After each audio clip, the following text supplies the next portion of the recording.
Good morning, everyone. I'm Vidar Aspehaug, new interim CEO of Kaldvík, and I'm pleased to welcome you to the presentation of our second quarter results for 2025. Joining me today is our CFO, Robert Robertson, and together we'll walk you through the key highlights and developments for the past quarter.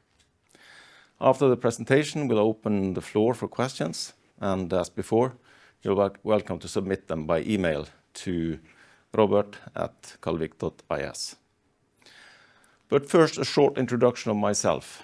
I'm, as I say, Vidar Aspehaug, and I've been working with Kaldvík since November 21 and been in the executive management since August 22.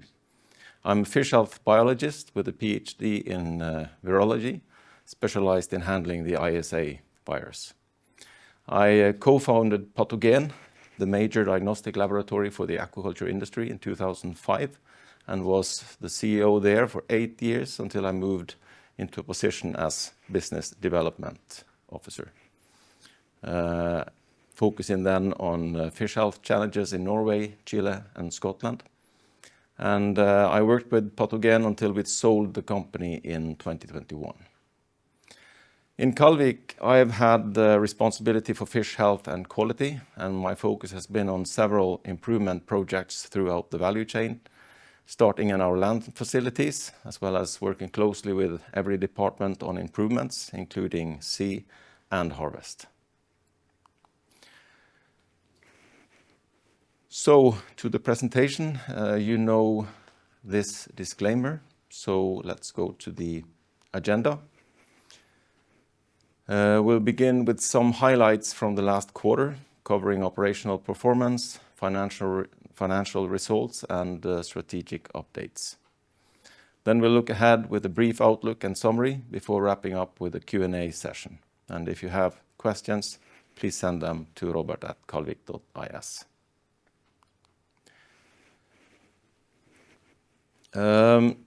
So some highlights from this quarter.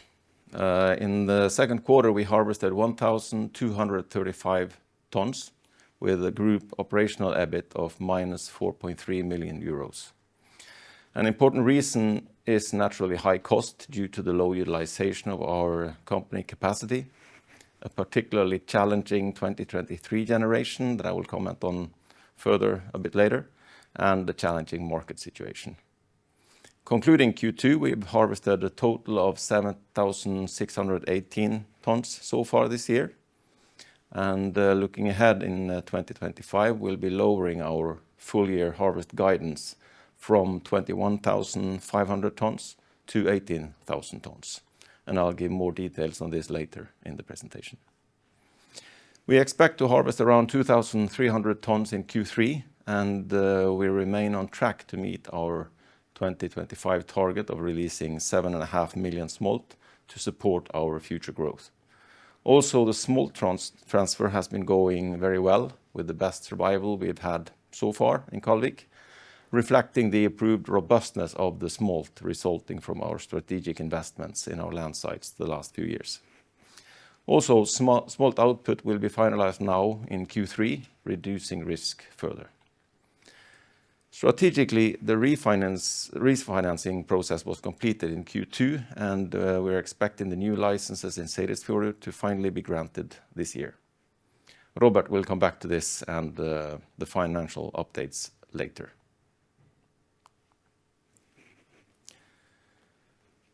So, as mentioned, the 2023 generation has been challenging and is also the primary cause for adjusting the harvest forecast for 2025.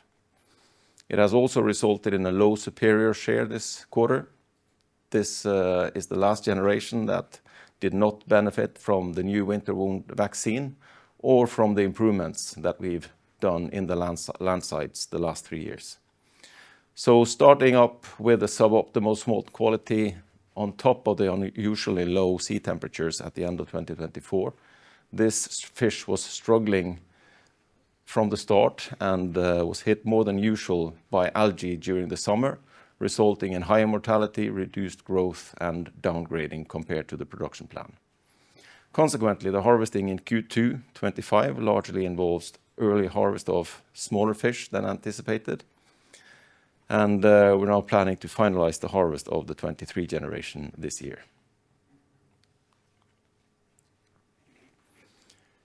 To our farming operations inland, we, as I say, remain on track to meet our 25 targets of releasing 7.5 million smolts, and 70% is already at sea, showing very good performance and the best survival we've seen so far. We will finish the output in Q3, minimizing risk of any challenges. So we believe that the investments that we've done in our land sites the last 3 years are now paying off. The improvements include increased production capacity, including our new grow-out facility in Land North in Rifos, that became operational earlier this year and is now showing good performance. Also, we have improved water quality at all sites, improved operational routines, implemented a proactive health and biosecurity management, including the new vaccination strategy. And we've improved operational efficiency through additional wellboat capacity. Overall, production performance in land remains strong, with year-over-year mortality rates reduced by more than 30% recent years, reflecting the improvements in fish health and operational efficiency.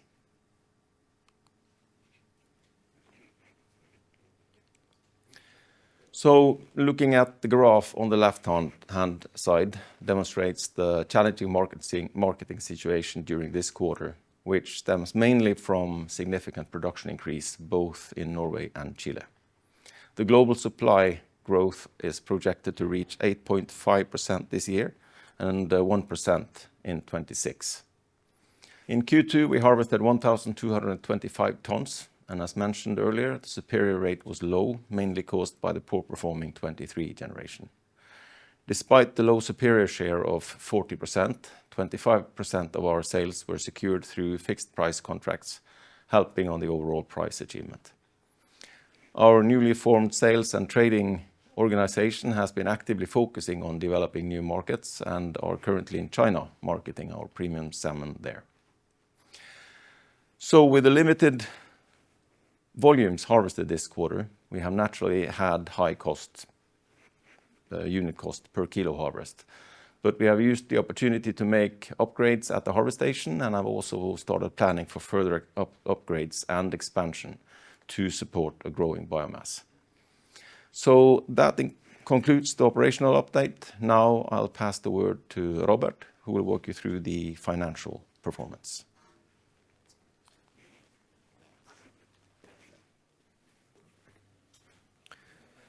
Thank you, Vidar.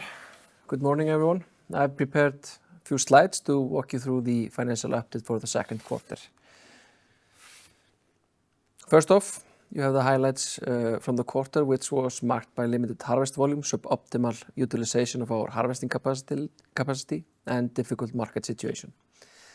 The limited harvest volume led to partial utilization of our harvesting facility and wellboats. Consequently, we experienced increased operational costs. The average price achieved was approximately 6 euros per kilo. This outcome was driven by a lower share of superior quality fish and weaker market prices during the quarter. And as we mentioned, the fixed price contracts with our customers in the US helped to improve the overall price achievement, providing some stability in an otherwise challenging market. And over to the financial summary. Total assets increased by 27 million euros during the quarter. This was primarily driven by investments in biological assets and higher cash balance, resulting from the successful private placement, which improved the equity ratio that amounted to 57% at the end of the quarter. Total liabilities decreased by 16 million euros, mainly reflecting the final payment for strategic investments on the East Coast in the new box factory and harvesting station Búlandstindur. And here you can see high-level analysis of net interest-bearing debt, which decreased by 4 million euros during the quarter. EBITDA of the quarter was negative and increased the net interest-bearing debt by 1.3 million euros. Net investments in working capital amounted to 29.5 million euros, primarily due to biomass build-up during the quarter and decreased trade payables. Total CapEx for 2025 is estimated at 18.5 million euros. In second quarter, CapEx investment totaled at 3.7 million euros, making the total CapEx investment for the first half of 2025 approximately 8.3 million euros. Financial items amounted to 4.9 million euros, with finance cost being the main contributor. And as previously mentioned, Kaldvík strengthened its equity base by issuing 44.2 million new shares during the quarter. This was firstly through acquisition-related share issue in April, and secondly through significant private placement related to the refinancing in June. And furthermore, during the quarter, the board announced plans for potential subsequent offering of up to 4.3 million new shares at 14 NOK per share, pending shareholder and regulatory approvals. The offering is expected to be completed before end of third quarter this year. On 4th of July, an extraordinary general meeting was held to consider proposal from a group of minority shareholders holding more than 10% of the shares in the company to initiate an investigation into agreements between Kaldvík, Heimstø and Ósval related to the acquisition of the newly or recently acquired box factory and the 33% share in our harvesting facility Búlandstindur. Subsequently, on 3rd of August, a group of minority shareholders submitted a formal request to a district court in Norway to open an investigation. This matter is expected to be resolved during the autumn of this year. And a brief status on strategic updates. The new license in Seyðisfjörður is expected to be issued during this year. The license includes total capacity of 10,000 tons MAB or maximum allowed biomass. This is divided into 6,500 tons fertile license and 3,500 tons sterile license. This new production area presents a significant strategic opportunity for us, increasing our overall capacity, allowing us to meet growing demand and provides us with increased flexibility in our operations. More importantly, the new area will help reduce biological risk at sea, contributing to the sustainability and health of our operations. Thank you. I'll now hand it back over to our CEO, Viðar Aspehaug.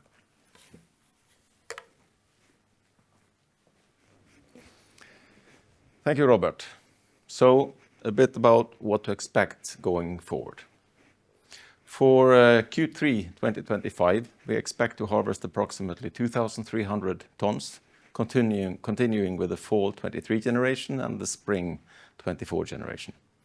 For 24, we will be harvesting for Q4, we'll be harvesting 8,100 tons, hopefully at more favorable prices, and will thus be utilizing the best growth period here in Iceland to the full. As previously said, we're guiding a total harvest of 18,000 tons for 2025.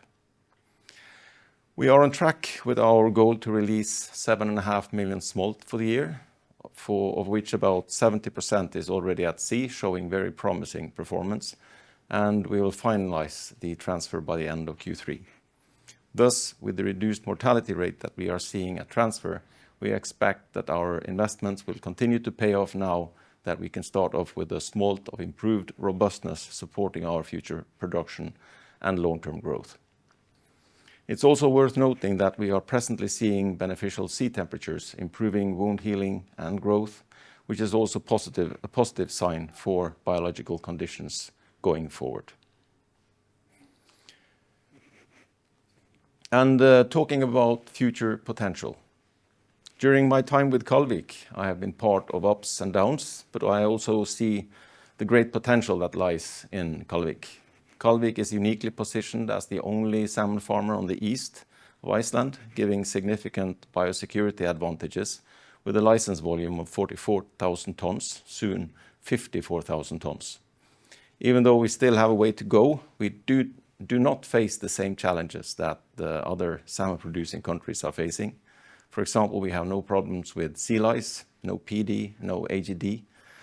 But we've been through very educational ISA situation a few years back, improving all operational processes and biosecurity. I'm confident that we've already resolved the most pressing matters in our production and identified further improvements opportunities.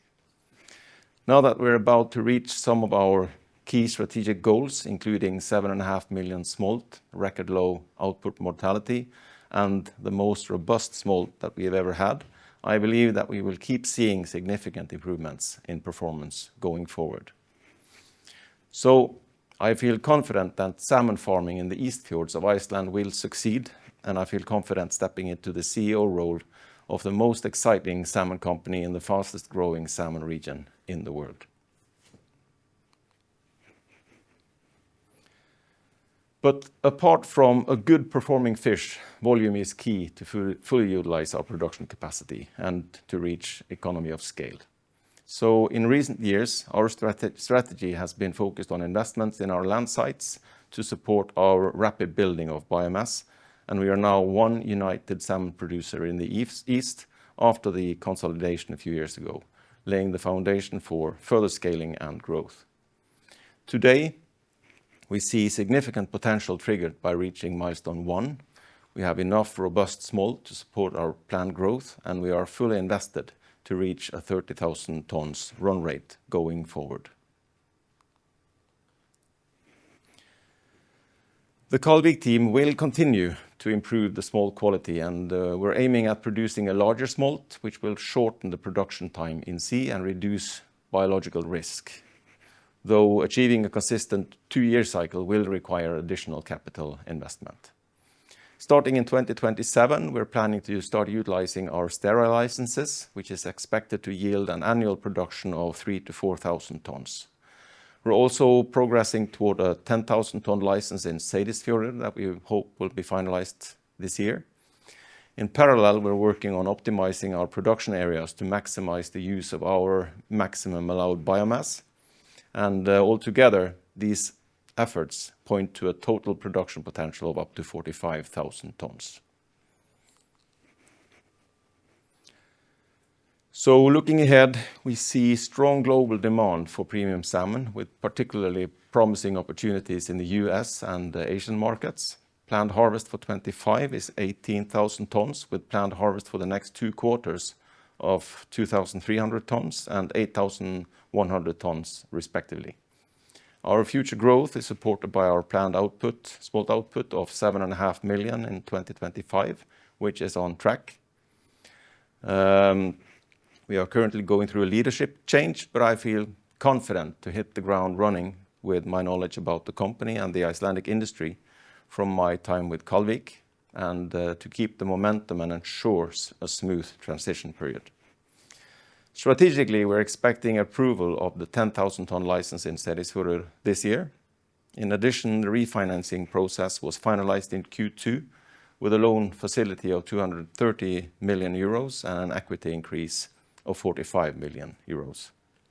All in all, future looks bright, and we will conclude our presentation here, and we're now open for questions. And as mentioned initially, please send questions to the email robert@kaldvik.is.